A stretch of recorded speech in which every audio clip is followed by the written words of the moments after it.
கம கமன்னு டேஸ்டியான தேங்காய் பால் சாதம் தான் பார்க்க போகிறோம். 5 பேர்த்துக்கு ஒரு பெரிய தேங்காய் எடுத்து தேங்காய் பால் எடுத்து வச்சுக்கோங்க.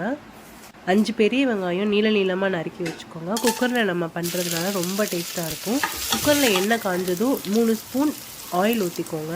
பட்டை, கிராம்பு, பிரியாணி எல்லாம், கடல் பாசி, நீள நீளமாக நறுக்கின பெரிய வெங்காயம், புதினா 1 ஸ்பூன், இஞ்சி பூண்டு பேஸ்ட்டு, 5 பச்சை மிளகாய், 1 தக்காளி பொடி பொடியாக நறுக்கினது போட்டு நல்லா வதக்கிக்கோங்க.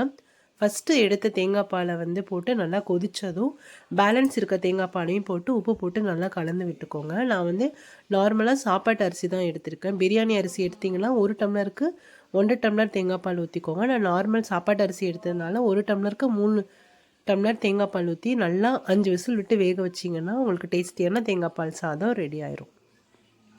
இது பார்த்தீங்கன்னா 5 பேர்த்துக்கான அளவு. இந்த வீடியோ உங்களுக்கு பிடிச்சிருந்துச்சுன்னா லைக் பண்ணுங்கள், ஷேர் பண்ணுங்கள், சப்ஸ்கிரைப் பண்ணுங்கள். Bye friends.